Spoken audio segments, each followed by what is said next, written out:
அனைவருக்கும் வணக்கம். தனுசு ராசிக்காரர்களுக்கு மே முதல் வாரம் எப்படி அமைகிறது? இந்த வாரத்தில் காத்திருக்கும் மகிழ்ச்சி என்று சொல்லக்கூடிய வகையில் எந்தெந்த நிகழ்வுகள் அமைந்துள்ளன? நீங்கள் எதிர்பார்ப்பதை விட மிக சிறப்பான நல்ல வாய்ப்புகள் என்று சொல்லக்கூடிய வகையில் மிகவும் அதிரடியான மாற்றங்கள் மிக வலுவாக எந்தெந்த விஷயங்களில் கிடைக்க போகிறது என்பதை ஆராய்ந்து பார்க்கும் போது தனுசு ராசிக்காரர்களுக்கு ராசியின் அதிபதியாக இருக்கக்கூடிய குரு பகவான் சப்தமத்தில் அமர்ந்து ஜென்ம ராசியை பார்க்கிறாருங்க. எனவே நீங்கள் எதிர்பார்ப்பதை விட சிறப்பான வாய்ப்புகளும் சந்தர்ப்பங்களும் நிறைவாக கிடைப்பதற்கான முதன்மையான யோகம் உங்களை தேடி வருகிறது. மிக பெரிய அளவிலான காரிய தடை, சிக்கல், சிரமம் போன்றவற்றை முழுமையாக தகர்த்தறிந்து முன்னேற்றத்தையும் வளர்ச்சியையும் இந்த தருணத்தில் ஏற்படுத்தி கொடுப்பதால் பல வகையான காரிய தடைகள் இந்த தருணத்தில் விலகி சிறப்பான முன்னேற்றத்தை சந்திக்கும் வேளையாக இந்த தருணம் உறுதியாகவே அமையக்கூடிய நல்ல சந்தர்ப்பம் நிச்சயமாக உண்டு. எனவே தவறவிடாமல் இந்த தருணத்தை சரியாக தனுசு ராசிக்காரர்கள் தவறவிடாமல் பயன்படுத்தி கொள்ளுங்கள். சிறப்பான வாய்ப்புகளும் சந்தர்ப்பங்களும் நிறைவாக அமையக்கூடிய முதன்மையான சந்தர்ப்பமும் காத்திருக்கும் மகிழ்ச்சியாக பல நிகழ்வுகள் உங்களை தேடி நிச்சயம் வரும்.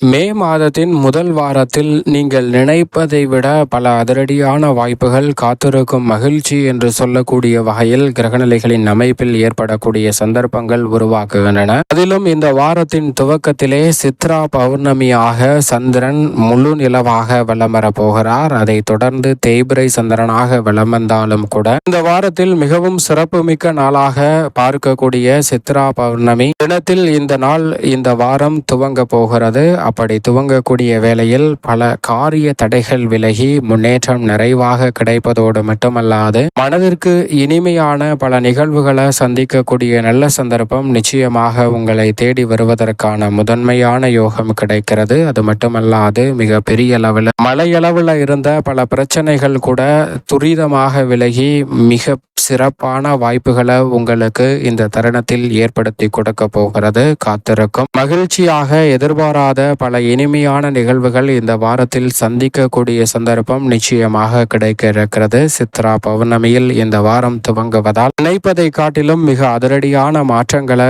இந்த வாரத்தில் நிச்சயமாக சந்திக்கக்கூடிய சந்தர்ப்பம் உண்டு. அது மட்டுமல்லாது இந்த வாரத்தில் எவ்வளவோ நபர்களை நாம் சந்திக்கலாம். அவர்கள் அனைவருக்குமே வெவ்வேறு குணங்கள் இருக்கும். அவர்களை எப்படி கையாள வேண்டும் என்ற தெளிந்த அறிவாற்றலும் பல கிரகநிலைகள் இந்த வேளையில் ஏற்படுத்தி கொடுக்க போகிறது. ஏனென்றால் இந்த வாரத்தில் பார்க்கும் போது மிக வலுவாக சுக்கிரன் ஆட்சி பலம் பெற்றிருக்கிறார். சூரியன் புதன் இணைந்து புத ஆதித்ய யோகத்தை ஏற்படுத்தி கொடுக்கிறது. சனி செவ்வாயின் முரண்பாடான கிரக சேர்க்கை நடைபெற்றிருக்கக்கூடிய ஒரு வாரமாகவும் பார்க்கப்படுகிறது. குரு பகவான் தனது பார்வையில் பகை கிரகத்தின் இறுதி வீட்டில் இறுதி தருவாயில் வலம் வந்து கொண்டிருக்கும் வாரமாக பார்க்கப்படுகிறது.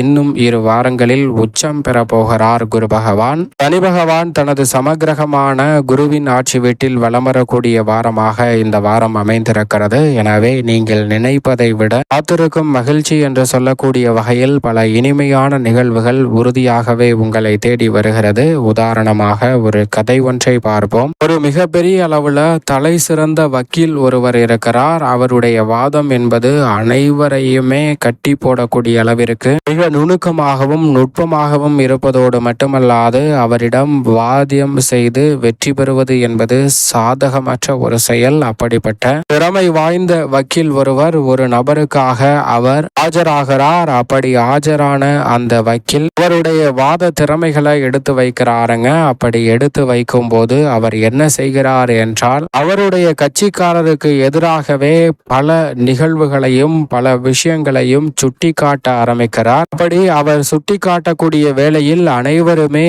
இவர்தான் குற்றவாளி என்று உணரக்கூடிய வகையில் அவருடைய வாதம் அமைந்து விடுகிறது. அங்கு இருக்கக்கூடிய அனைவருமே வாய்ப்பிழந்து பார்க்கின்றனர். குறிப்பாக வக்கீலும் நீதிபதியும் கூட கொஞ்சம் வியப்பில் பார்க்கின்றனர். ஏனென்றால் இவரை காப்பாற்ற வேண்டும், ஆனால் இவருக்கு தண்டனை வாங்கி கொடுப்பது போல் மிக கடுமையாக வாதிடுகிறாரே, என்ன வாயிற்று என்று தெரியவில்லை என்று வியப்பில் பார்க்கின்றனர். அப்படி பார்த்தது மட்டுமல்லாது இவர் வாதத்தை முடித்துவிட்டு அவருடைய இருக்கையில் வந்து அமர்கிறார். அப்போது நீதிபதி அந்த வாத திறமையை பாராட்டுவதோடு மட்டுமல்லாது இவர்தான் குற்றவாளி என்று நீதி வழங்குவதற்கு செல்கிறாருங்க. அப்போது அவர் மீண்டும் குறுக்கிட்டு, இப்படியெல்லாம் என் கட்சிக்காரர் மீது குற்றங்கள் சாட்டப்பட வாய்ப்புகள் இருக்கிறது. இதை வைத்து கொண்டு இவர் குற்றவாளி என்று நாம் ஒரு முடிவுக்கு வந்துவிட முடியாது என்று மீண்டும் தனது வாதத்தை ஆரம்பிக்கிறார். அப்படி வாதத்தை ஆரம்பித்து அவர் சொல்லிய அத்தனை பாயிண்டுகளுக்கும் எதிராக அனைவருமே ஏற்றுக்கொள்ளக்கூடிய வகையில் மிகவும் திறமையாக வாதாடி அவரை அந்த வழக்கிலிருந்து காப்பாற்றி விடுகிறார் நீதிபதியும். இவர் நிரபராதி, இவருக்கு எந்த தண்டனையும் கொடுக்க கூடாது என்று அவரை அந்த வழக்கிலிருந்தே விடுதலை செய்கிறாருங்க.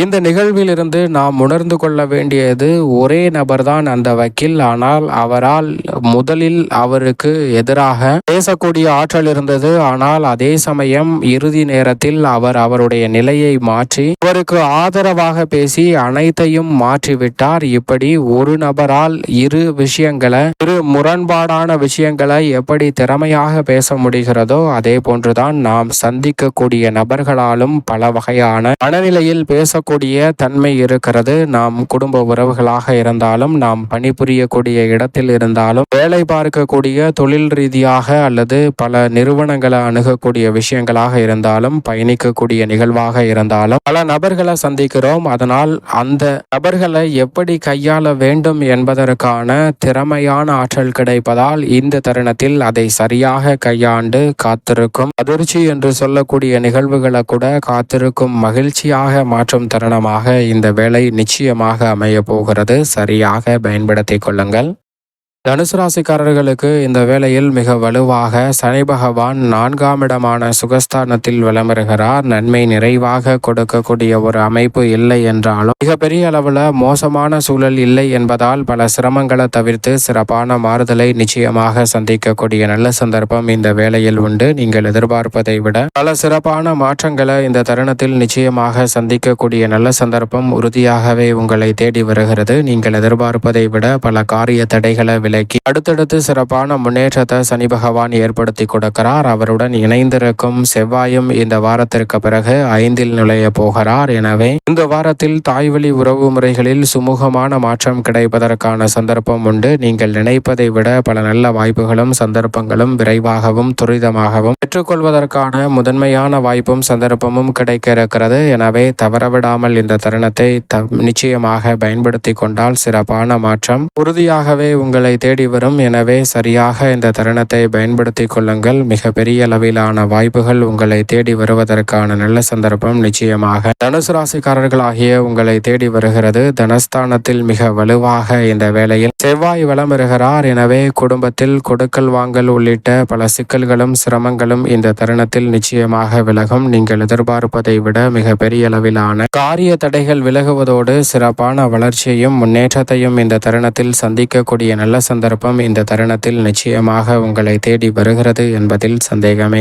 இல்லை. பெரிய அளவிலான சிக்கல் சிரமம் போன்றவற்றை தகர்த்தறிந்து சிறப்பான முன்னேற்றத்தை இந்த தருணத்தில் சந்திக்கக்கூடிய நல்ல சந்தர்ப்பம் உறுதியாகவே உங்களை தேடி வருகிறது. அஷ்டமத்தில் கேது இருப்பது நிச்சயம் சாதகமற்ற அமைப்பாக பார்க்கப்படுகிறது. சற்று கவனத்துடன் நிச்சயமாக இந்த தருணத்தில் இருக்க வேண்டும். ஏனென்றால் அஷ்டமத்தை நோக்கி நகர்ந்து கொண்டிருக்கிறார். 9இல் கேது இருப்பதால் சிறப்பான வாய்ப்புகள் இருந்தாலும் இந்த தருணத்தில் சற்று விழிப்புணர்வுடன் இருப்பது நல்லதாக பார்க்கப்படுகிறது. அதே வேளையில் மிக வலுவாக இந்த தருணத்தில் வலம் வருகிறாருங்க சுக்கிரன். ஆட்சி பலம் பெற்று அதிரடியான வாய்ப்புகளை 6ஆம் இடத்தில் அமர்ந்திருக்கக்கூடிய இந்த வேளையில் ஏற்படுத்தி கொடுக்கிறார். சூரியனும் புதனும் இணைந்து 5ஆம் இடத்தில் புத ஆதித்ய யோகத்தை ஏற்படுத்துவதால் நல்ல மாறுதல்கள் நிறைவாக கிடைக்கும் ஒரு தருணமாக அமைவதற்கான முதன்மையான சந்தர்ப்பம் உண்டு. மேலும் இந்த தருணத்தை சாதகமாக மாற்றிக்கொள்ள தனுசு ராசிக்காரர்கள் இந்த தருணத்தில் குலதெய்வ வழிபாட்டை மேற்கொள்ளுங்கள். நிறைந்த நன்மையும் முன்னேற்றமும் உங்களை தேடி வருவதற்கான முதன்மையான யோகம் உறுதியாகவே கிடைக்கும் என்பதில் சந்தேகமே இல்லை.